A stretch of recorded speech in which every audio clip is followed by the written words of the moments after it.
찬송을 대단히 기뻐하세요. 그래서 우리들 입에다 찬송을 주셨어요. 예배 중에 우리가 찬송을 드리는데, 찬송으로 시작을 하는데, 찬송이 없는 예배는 이미 예배가 아니에요.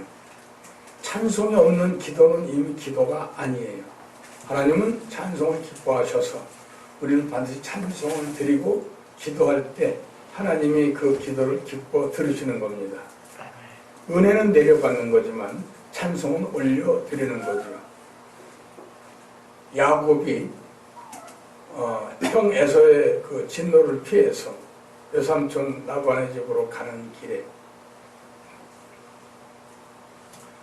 베델이라는 곳에서 돌베개 베고 자지요. 나중에 이제 야곱이 그 지역을 베델이라고 지었습니다. 여기가 하나님 계신 하나님 집이로다. 그래서 베델이라 했는데, 그때 돌베개 베고 잘 때에 천사들이 오르락 내리락 하는 것을 보았다고 그랬어요. 그리고 예수님도 이 땅에 오셔서 말씀하시기를 인자가 다시 올 때 천사들이 오르락 내리락 하는 것을 보리라 말씀하셨어요. 근데 우리의 생각과 달라요. 천사들이 내리락 오르락 할 줄 알아서, 천사들은 위에 있으니까 내리락, 그 다음에 오르락으로 알았는데, 아니요, 성경에는 반드시 오르락 내리락이에요. 그럼 뭘 상징하느냐? 하나님은 올려 영광 받으시기 원하시니까 밑에서 아래에서 올려드리는 찬양 또는 물질, 정성, 우리의 모든 것을 받으시기를 원하셔서 하나님의 섬김, 그거 다 받으시는 거예요. 그래서 오르락, 그 다음에 내리락은 이렇게 말씀으로 은혜를 내려받는 것, 우리가 기도해서 응답받는 것은 내리락이에요. 그래서 오르락이 먼저 내리락이 나중, 예수님과 똑같은 말씀 하셨어요. 그래서 우리가 찬양을 드릴 때 올려드리는 거죠. 그래서 데살로니가 5장 16절에 보면 항상 기뻐라 그랬죠. 여러분 기쁠 때 어떻게 합니까? 춤을 춰요. 몸을 흔들어요. 네? 우리 할머니 할아버지들도 기쁜 날에는 장구치고 북치고 쟁치고 이러면 얼쑤하고 이렇게 춤들 추지요. 그 기쁨의 표현이에요. 비통하고 슬픈데 춤 안 나옵니다.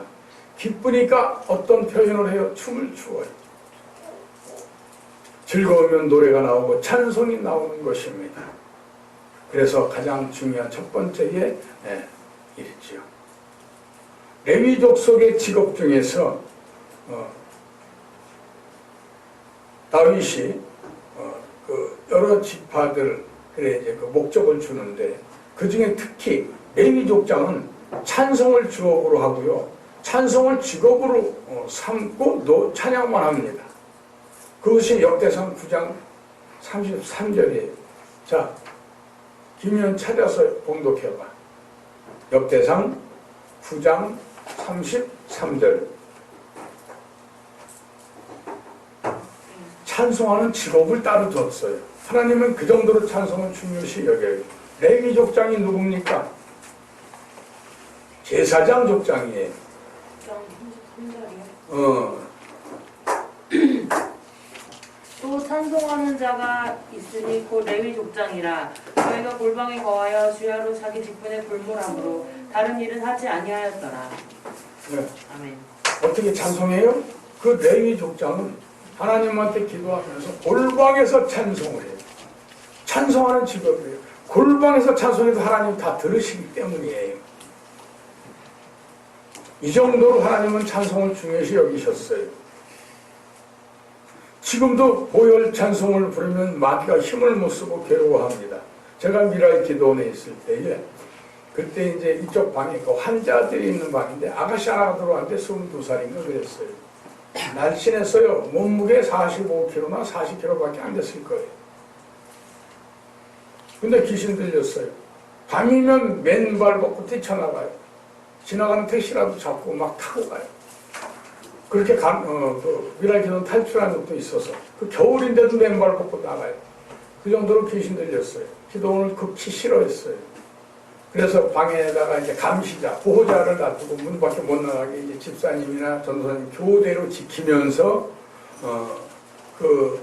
이게 그 엄마가 내 딸이 귀신 들렸는데 세상에 정신병원에다가 맡기기 난 싫어서 기도 될 것 같다고 하면서 그때 500만 원인가를 헌금 드리면서 우리 딸을 좀 귀신을 좀 쫓아내서 정상적인 사회 활동 하게 해달라고 그래서 될과 방에다가 이제 딱 담겨놓고 밥도 갖다 먹이면서 그렇게 이제 교대를 돌아가면서 지키면서 기도하고 그랬어요.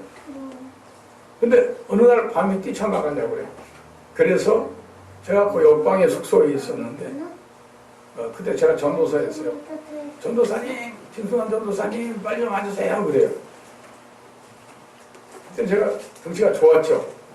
몸무게 뭐 거의 100kg 가까이 나갔으니까 딱 들어갔더니 그래 나름대로 덩치가 있는 그 전도사님, 그 목사님 한 분, 전도사님 한 분, 나머지 집사들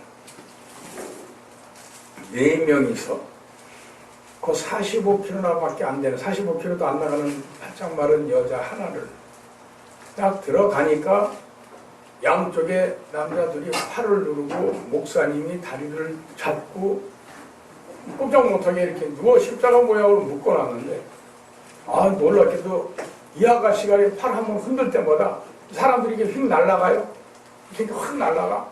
다리를 확 오그리니까 목사님도 날아가. 벌떡 일어나서 문 앞으로 막 뛰쳐나오는데 나랑 맞닥뜨려졌어. 하나 기가 막힌 게 있어요. 그렇게 괴력을 발휘해. 원래 귀신 들린 사람은 괴력을 발휘합니다. 성경에도 보면 거라사의 귀신 들린 자라고 나와요. 거라사의 광인이라고 하죠. 그래서 그 사람은 쇠사슬도 끊고 많은 사람이 가까이 갔으나 막 부러지고 깨지고 다치고 힘을 감당을 못하니까 그때 예수님이 너는 누구냐 물으니까 나는 군대인이다. 군대 귀신이 들어갔어요. 그러니까 일반 사람들이 감당을 못해요. 어마어마하게 힘이 세서 쇠사슬도 끊어.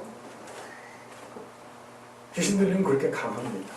이 여자가 강하니까 팔 하나에 남자 하나가 날아가. 이쪽도 날아가. 양파 잡고 저 사람들이 다 날아가 버렸어. 나랑 맞닥뜨렸어. 아무리 귀신이라도 힘은 엄청나게 괴력을 쓰는데 단 한 가지. 몸무게는 지가 늘릴 수가 없어요. 나는 그걸 이용하죠. 네 아무리 귀신 들리고 지랄해보라. 딱 들어가자 나오는 거를 내가 허리를 딱 잡아가지고 바짝 들어버렸어. 다리가 대롱대롱하죠? 다리를 발로 탁 차면서 그냥 바닥에 던졌더니 그냥 꽁 자빠지면서 떼고 불렀더니 다시 또 총알같이 일어나요. 팍 일어나더니 또 번지같이 튀어나가려고 또 잡고 또 던지고 3번을 그러니까 못 나가더라고. 앉혀놓고 뺑 불러서 찬송을 부르는데 보혈 찬송을 불렀어요. 보혈 찬송 부르니까 손바닥으로 귀를 틀어막으면서 비명을 질러요. 하지마. 나중에는 그래도 계속 보혈 찬송하니까 그냥 피리리 힘없이 쓰러져 버려요. 보혈 찬송은 마귀가 귀신이 그렇게 싫어하고 무서워해요. 왜? 하나님이 기뻐하시니까 찬양 드릴 때 천군천사가 와요. 그래서 내가 찬송 인도자들 보혈 찬송 많이 하려는 이유가 그거예요. 이 찬양이 그 정도로 중요합니다. 레위 족속이 찬송을 하는 직업이 있잖아요. 그뿐입니까? 시편은 하나님이 너무 소중하게 여기셔서 성경에 한 복판을 다 끼워놨어요. 성경의 중심이 시편이에요. 시편을 맨 끝으로 완성할 때에 시편 159편 6절 맨 끝에 보면 호흡이 있는 자마다 찬송할지어다. 숨 쉴 수만 있으면 찬송하려잖아요. 그 정도로 찬송이 귀해요. 찬송으로 성경을 시편, 그 중요한 시편을 완성했어요. 그 찬송을 너무 소홀히 여기는 이거 찬송을 안 드리는 건 예배가 아니에요. 어떤 사람은 착각할 수도 있어요. 목사님은 설교 듣는 게 예배 드리는 거다. 어떤 사람은 마지막에 축도를 받는 게 예배 드리는 거다 하는데 아니에요. 시작할 때 찬양 드리는 게 이게 진짜 예배예요. 거기에 축복이 있어요. 능력이 있어요.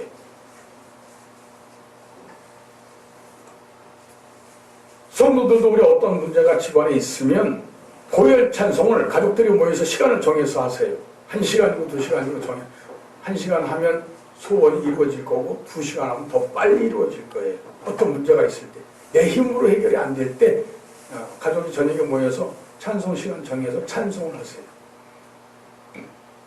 문제가 돌아올 것이고 어떤 재판이 걸려도 이길 것이고 어떤 사업이나 결혼이나 막혔던 문제가 해결이 될 겁니다. 왜냐? 모든 걸 가로막고 있는 더러운 귀신이 떠나가니까.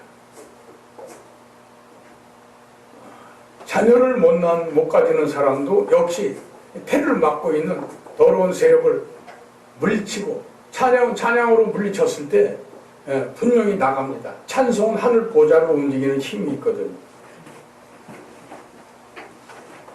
사무엘상 16장 23절에도 사울 왕이 굉장히 어떤 신경성 두통을 앓았던 것 같아요. 다윗이 찬양하니까 사울에게서 악신이 떠나가고 상쾌해졌다고 그랬어요.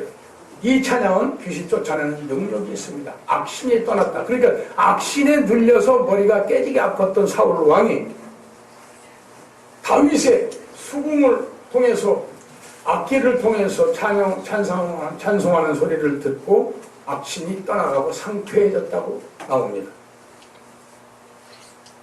더 기가 막힌 건 이스라엘을 침략하기 위해서 모압과 암몬이 협공을, 그러니까 연합군이 이스라엘을 치러 점령하러 군대를 끌고 옵니다. 근데 이스라엘 백성들이 전쟁 준비를 하고 그들을 방어할 준비를 해야 되는데 하나님 저들이 쳐들어옵니다. 어떡할까요? 했더니 하나님이 기가 막힌 걸 시켜요. 예를 들어서 무기를 더 만들고 화살촉도 더 만들고 군비를 갖다가 이렇게 하고 뭐 이렇게 전쟁에 대해서 하나님이 알려주셔야 되는데 하나님이 뭐라고 하시느냐 하면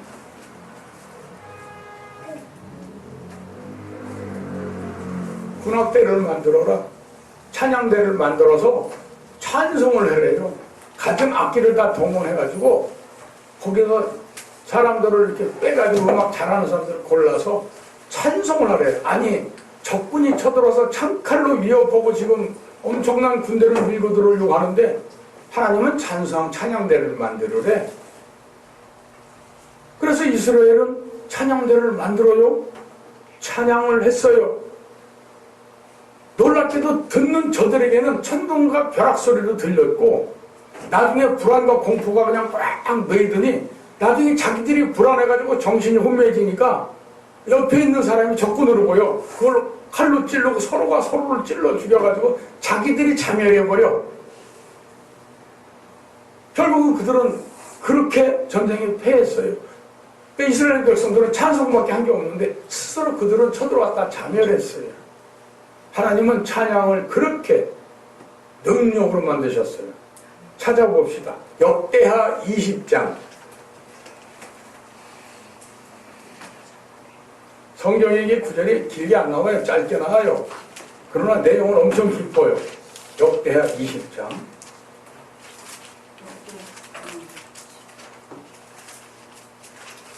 20절에서 23절. 20장 20절. 역대하 20장 20절에서 23절. 우리 찾은 사람만 아멘 합시다. 아멘. 절반 찾았네. 역대하 대하예요. 20장 20절에서 23절까지 김희원이가 크게 봉독해봐. 이에 백성들이 일찍이 일어나서 드고와 들로 나가니라. 나갈 때 여호사밧이 서서 가로되 유다와 예루살렘 거민들아 내 말을 들을지어다. 너희는 너희 하나님 여호와를 신뢰하라. 그리하면 견고히 서리라.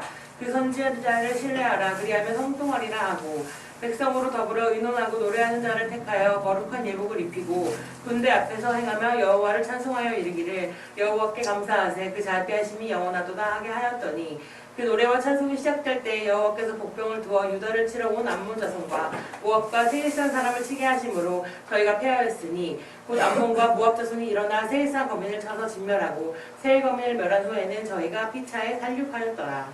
아멘. 네, 쳐들어가서 연합군이에요. 그렇죠? 세 나라가 연합해서 이스라엘 치러 왔는데 마지막에는 저희가 피차 살육하였더라. 서로가 서로를 자기네가 피차 죽였대요. 이스라엘은 칼 한 번 쓰지 않고 화살 한 번 쏘지 않고 전쟁을 이겼어요. 그런데 놀랍게도 노래하는 자를 택해서 거룩한 예복을 입히고 여호와를 찬송했대요. 여러분 세상을 살다 보면 문제가 없는 날이 없지요. 문제가 없을 때 문제 없는 사람은 없어요. 다 문제 있어요. 그런데 그 문제를 세상 사람들은 세상적으로 해결하려고 그래. 의사한테 해결하려고 그러고 또는 내가 알고 있는 그쪽 법적인 문제 같으면 변호사나 판검사 이쪽으로 하려고 그러고 세상적으로 풀으려고 그래. 하나님한테 의지하고 하나님한테 도와달라고 도움을 청했을 때 이렇게 힘 안 들이고 여리고성 뺐을 때 어떻게 했어요? 그냥 뺑뺑 돌면서 북쪽을 장구치고 외쳤을 때 여리고성이 쓸어 무너졌어요. 그 여리고에 있는 거대한 그 장정들은 다 힘 한 번 못 쓰고 여리고성을 내줬죠. 그리고 여호수아에게 다 죽임을 당했어요. 그들은 칼 한 번 제대로 쓰지 않고 그냥 스스로 죽게 됐어요. 덤비지를 못했어요.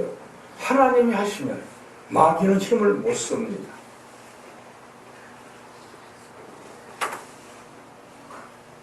그래서 찬송의 능력을 아는 다윗은 왕이 된 후에도 엄청난 찬양대를 구성하게 되고 그래서 하나님을 찬양하게 되지요. 사무엘하 6장 1절 이하에 보게 되면 블레셋, 그러니까 사울왕이 뺏겼던 법궤 블레셋에 있다가 블레셋이 하도 흉한 일이 생기고 자기네 그 우상들이 쓰러져 다 깨지고 막 이러니까 그래도 버텼는데 이제 막 전염병이 돌아서 자기네 백성들이 막 죽어나가니까 이거 저 이스라엘 법궤 때문에 그런가 보다 그래가지고 다윗에게 돌려주지요. 근데 어떻게 돌려줍니까? 이게 신이 우리를 이게 돌림병으로 죽게 하고 우리 법당의 모든 우상들을 다 깨뜨리게 하는 이것이 만약에 이 법궤가 헌짓이라면 세상 방법으로는 못 잡는다. 그러면서 그때 블레셋에서 어떻게 했냐면 소탈구지에다가 법궤를 놓고 암소가 끌게 했어요. 근데 그 암소가 누구냐? 금방 새끼난 암소. 그래가지고 새끼는 이제 간신히 일어서서 엄마 젖을 한참 먹을 때예요. 그런데 블레셋에서 그 법궤를 이스라엘 땅, 이스라엘 방향으로 보냅니다. 암소를 그쪽으로 보내요. 그러면 세상적인 상식으로 볼 때는 이 암소는 자기 새끼 옆에 묶어놓고 앞으로 보내는 거예요. 그러면 세상적으로 볼 때 암소는 절대 안 가요. 새끼 옆으로 가려고 그러지. 그게 상식이에요. 금방 난 새끼는 엄마의 젖을 사모하지만 그 새끼가 어렸을 때는 모성애가 극도로 올라가 있어서 예를 들어서 곰이나 무슨 어떤 맹수들이 그 자기 새끼를 낳았을 때는 새끼가 크기 전에 새끼 어렸을 때는 엄청난 모성보호를 갖는다고 합니다. 그래야 새끼를 키울 수 있어요. 이 황소가 이 암소가 오죽하겠어요. 그런데 놀랍게도 성경에 뭐라고 되어 있냐면 그 암소가 눈물을 뚝뚝 흘리면서 이스라엘 땅으로 갔다 그랬어요. 이 새끼는 매매 그러면서 엄마를 부르고 울고 있는데 이 어미 소는 앞으로만 갔다 그랬어요. 다윗이 거기서 이제 하나님의 능력으로 왔다. 또 블레셋은 왔다. 저 암소가 새끼 때문에 못 가야 되네 가는 것보다 저 이스라엘의 신이 맞다. 그래서 보냈어요. 그 다윗이 거기서 빨리 들고 이제 레이지파를 해가지고 메고 갔어야 되는데 자기도 거기에 암소 거기 소 달고이에다가 법궤를 갖다가 싣고 가다가 그냥 소가 날쪄가지고 못사가 잡다가 죽었잖아요. 왜? 매야 되는데 감히 짐짝 취급해가지고 송아지 달고이다 싣고 가니 하나님이 진 안 하시겠어요? 여호수아 통해서 가나안 땅 들어갈 때 요단강 앞에서 법궤를 메고 딛고 갔잖아요. 매야 되는 거거든요. 그걸 짐짝 취급하면 안 되지요. 그래서 우사가 죽었습니다. 우사가 왜 죽었을까요? 원래 저기 레이지파만 법궤를 만지게 돼 있는데 소가 막 뛰고 날뛰니까 이제 막 이게 기뚱기뚱하면서 막 쓰러지려고 하니까 우사라는 자가 오만한 마음을 먹었어요. 이야, 저거 쓰러지려고 그럴 때 내가 딱 잡으면 내가 영웅이 되겠구나 라는 생각. 그래서 하나님이 죽였어요. 그것은 레이지파만 만져야 되는 거였어요. 그가 진짜 하나님의 법궤를 생각하고 위에서 잡은 게 아니라 그 교만한 마음이 있었기에 하나님이 쳐서 죽게 한 겁니다. 우리가 성경을 잘 봐야 됩니다. 그래서 사무엘하 6장 1절에 보면 불려서서 법궤 갖고 올 때 다윗도 땡물이 3만이라 그랬으니까 3만 명이 군대는 아니에요. 거기 찬양대예요. 땡무리가 뭐냐면 악기를 잘 다루고 노래를 잘하는 자들만 뽑은 땡무리 3만을 가지고 그 법궤를 운반하려고 그랬지요. 그러나 결국 우사를 죽이는 걸로 끝나서 그래서 거기 자기 백성이 타작마당에다 일부 거기다 두고 하나님의 진노를 가라앉을 때까지 석 달을 거기다 두게 됩니다. 자, 우리는 이걸 알아야 돼요. 시편 150편 6절에 호흡이 있는 자마다 여호와를 찬양할지어다. 그래 시편 완성됩니다. 찬양은 하늘 보좌를 움직이는 힘이 있습니다. 큰 힘입니다. 예배도 기도도 그 앞서는 것이 찬양인 줄 꼭 믿으시기 바랍니다. 네, 두 번째 감사의 능력입니다. 오늘 본문에 보니까 주의 성도들아 여호와를 찬송하며 그 거룩한 이름에 감사할지어다. 찬송하며 감사할지어다 그랬어요. 예, 그렇습니다. 데살로니가 전서 5장 16절 이하에 보면 범사에 감사하라 말씀하셨죠. 불평은 지옥입니다.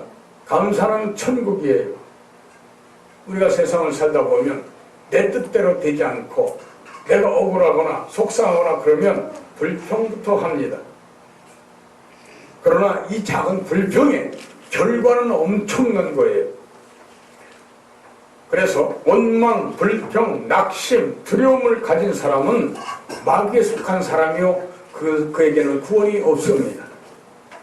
그런데 감사, 기쁨, 행복, 즐거움을 가진 사람은 하늘에 속한 사람이요 하나님의 자녀가 되는 겁니다. 이스라엘 백성들이 출애굽할 때에 가나안의 정탐꾼을 12명을 골라서 모세는 정탐꾼을 보냈지요. 그들은 돌아와서 그들은 장대하고 거대하고 네피림 같았더라. 네피림은 거인 족속을 얘기합니다. 우리는 메뚜기 같더라. 그들은 우리가 상대가 안 된다. 이렇게 불평이 가나안 땅에 못 들어가고 광야에서 병들어 죽거나 사고로 죽거나 독충에 물려 죽거나 다 죽었어요.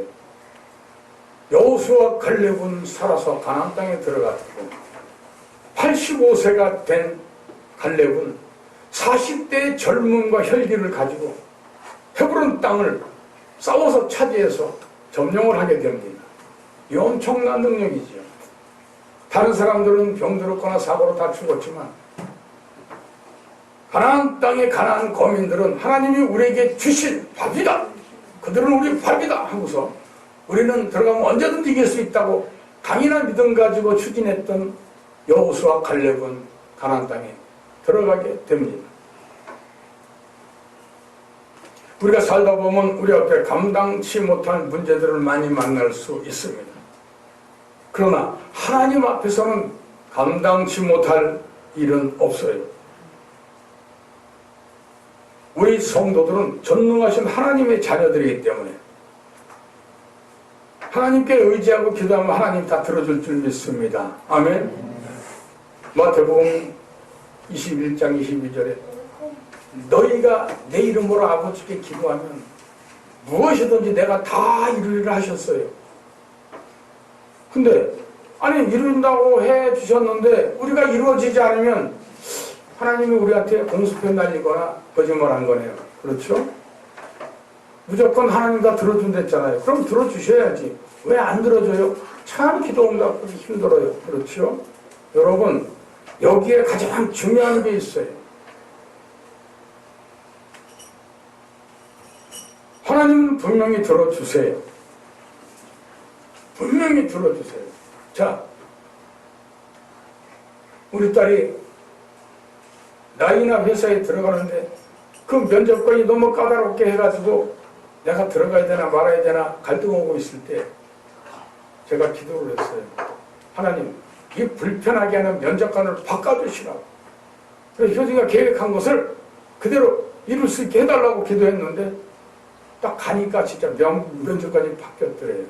그리고 원하는 걸 받았어요. 이게 응답이에요. 놀랍게도 그 응답이 안 되는 사람들은 왜 안 되느냐? 하나님이 공수표 날렸느냐? 아니에요. 자기 죄 때문에 안 되는 거예요. 욕심을 부릴 수도 있어요. 회개부터 해야 됩니다. 내가 기도 응답 안 될 때는 무조건 회개해야 돼요. 회개하고 회개가 뭡니까? 씻는 거예요. 여러분 여기서 우리 교회에서 우리가 만약에 식사한다면 밥그릇에 지난번에 먹었던 음식 찌꺼기 밥풀이 말라붙어서 딱딱하고 고춧가루가 막 묻어있고 야채 쪼가리, 파 쪼가리가 붙어있어. 말라붙었어. 근데 그 그릇에다가 밥을 떠주면 여러분 밥 먹어요? 안 먹어요? 또 더러워서 어떻게 먹어? 노숙자도 그렇게 안 줘. 그렇죠? 설거지를 제대로 해야 먹지. 하나님이 복이라는 밥을 그 그릇에 넣어주실 때도 깨끗이 설거지된 회개가 된 그릇에다가 복을 넣어주고 응답 넣어주는 거예요. 즉 기도해도 안 되고 응답 못 받는 사람, 자기 죄 때문에 회개가 안 된 거기 때문에 그 더러운 그릇에 하나님 복을 줄 수 없어서 씻기기를 원하세요. 그게 회개예요. 이해가 가시면 아멘? 그래서 하나님은 주신다고 그랬는데 거짓말하거나 공수표 날리신 게 아니라 내 죄 때문에 내가 응답을 못 받는 거예요. 내가 회개하고 내 심령의 그릇을 설거지 깨끗이 해놓고 복받을 그릇을 정결케 해놓으면 하나님은 거기에다가 넘치는 복을 채워주신다는 사실을 믿으시기 바랍니다. 하나님 원하는 복을 그냥 준 걸로 끝나지 않으셨어요. 5,000명을 먹일 때에도 12방주를 남겼어요. 넘치게 주시죠. 말라기 3장 10절에도 너희가 11조를 드리면 하나님이 복을 쌓을 것이 없도록 쏟아 부어준다 그랬어요. 이따 깜짝 놀랐어요. 눈에 보여요. 여러분 주전자에다가 물을 받아가지고 통에다가 부으면 이 쫄쫄쫄 콸콸콸 이렇게 나가요. 그렇죠? 그런데 쏟아 부어준다는 거는 이런 드럼통 같은 데다가 폭포수 같은 물이 떨어질 때 이게 쏟아 붓는 거예요. 하나님은 그렇게 쏟아 부어서 넘치게 해주시는 하나님이에요. 그러니까 기도하면 준대지 주실 때 넘치게 주고 12광주를 남게 하지 이 복을 왜 못 받아? 왜? 회개치 않아서. 여러분 회개에 함정이 있어요. 마귀들은 내가 죄 같지 않은 건 회개 안 해요. 내가 특별히 무슨 죄 같은 걸 지은 걸 자꾸 회개하려고 하는데 생각이 안 나. 큰 죄 지은 게 없거든. 여러분이 지나가다가 길거리 엎어져서 구걸하는 노숙인들이나 그런 사람 볼 때 뭐 의뢰 있는 거니까 그냥 지나쳤다면 너희는 가난한 자를 돌아보아라. 너희가 가난한 자를 돕는 것은 내가 너희에게 꾸이는 것이니 내가 갚아주리라 시편에 말씀하셨어요. 근데 지나가면서 솔직히 그런 사람 일일이 돈 다 주고 간 적이 없잖아. 그러면 그것도 죄야. 응? 11조 안 떼어먹었어요? 어떤 사람이 여러분에게 10만 원어치 어떤 회라든지 맛있는 음식을 대접했어. 잘 먹고 헤어졌어. 그리고 끝났어. 여러분 정확하게 하면 내가 10만 원어치 대접받았으면 하나님한테 11조 만원 드리는 게 이게 진짜 11조예요. 여러분 우리 그거 생각 못하죠? 어떤 사람이 국밥을 먹으러 가는데 10,000원짜리 국밥을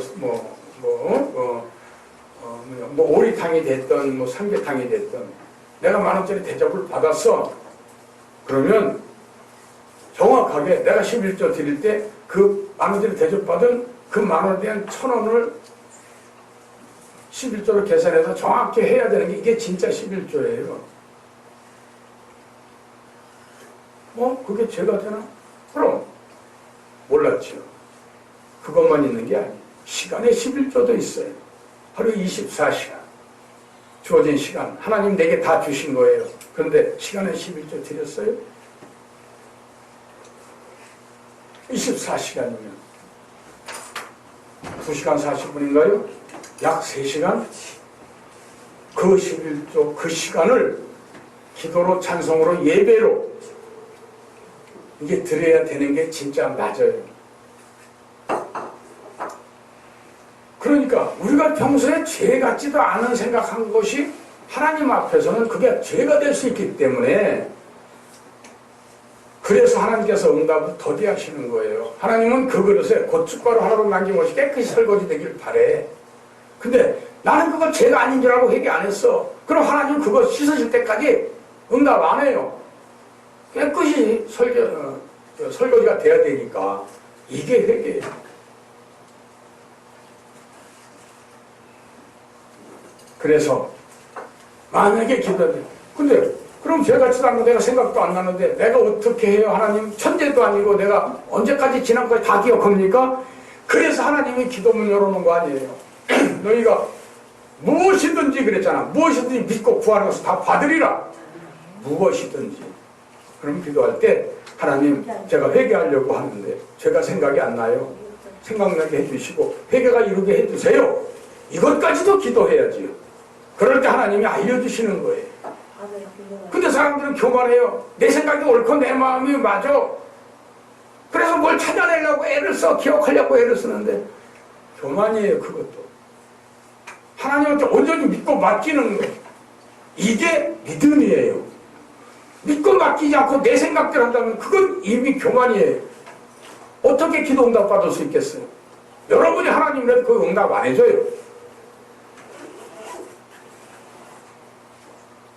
그래서 일은 안 풀리고 열심히 신앙생활 하는데도 자꾸 안 풀리고 또는 때로는 벌을 받고 왜? 하나님이 자기 자녀니까 자기 자녀가 잘못하면서 회개 안 하면 하나님은 매를 들죠. 왜?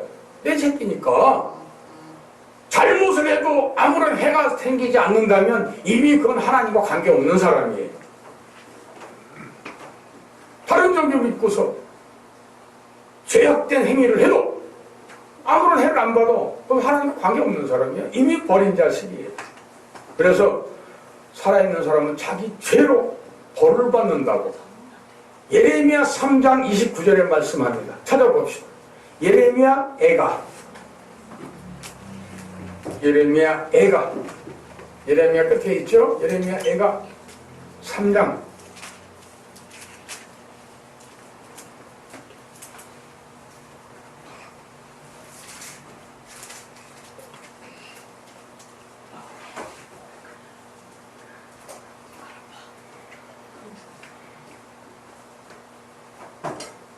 예레미야 애가 3장 39절 공독합니다. 시작.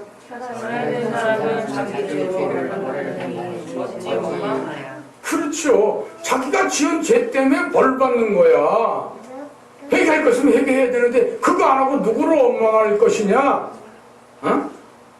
하나님은 여러분들 우리 자녀들이 고통받고 어려움 당하는 걸 원치 않으세요. 그 거꾸로 올라가 보세요. 쭉 올라가 33절 공독해요. 33절 시작. 주께서 인생으로 고생하며 근심하게 하심이 본심이 아니시오. 본심이 아니에요. 고생하고 근심하는 거 본심이 아니에요. 결혼 못해요, 애기 못 가져요, 돈이 없어요, 아니면 건강이 안 좋아요. 그 무엇은 문제든지 간에 그런 걸로 고생하고 근심하게 하는 하나님 뜻이 아니에요. 자기 벌로 자기가 자기 죄를 받는 거예요. 하나님 앞에 게으른 게 있다면, 또는 하나님 앞에 온전히 순종하거나 실행하지 못한 것이 있다면, 하나님, 내가 무엇을 회개해야 될지 알려주세요. 깨닫게 해주세요. 그리고 간절히 기도의 절을 붙잡으면 하나님께 생각나게 하고 알게 하시고, 그렇게 해서 고생과 근심에서 벗어나게 하시는 하나님인 줄 믿으시기 바랍니다. 그러니까 응답 못 받는 사람은 자기 죄 때문에 그런 거니까 누구 원망하지 마세요. 그래서 하나님은 불순종하는 자녀들을 버리는 것이 아니라 회개하고 돌아오게 하는 것입니다. 그래서 예수님도 공생의 첫 말씀이 회개하라 천국이 가까웠느니라. 먼저 마음의 천국을 이루어야 되는데 회개하지 않으니까 마음속이 지옥이에요. 걱정, 근심, 불평, 원망, 분통 터지는 일만 있고 억울한 일만 있어요. 그런데 여기 기둥에 써 있잖아. 하나님 먼저 회개하래잖아요. 그럴 때 회개하면 감사가 넘치는 일만 생기는 줄 믿으시기 바랍니다. 결론 짓습니다. 우리가 살다가 문제가 생기고 신앙적인 갈등이 생길 때 찬송과 감사로 능 이길 수 있으므로, 그리고 이겨내는 여러분에게 주의 이름으로 축원합니다. 기도합시다.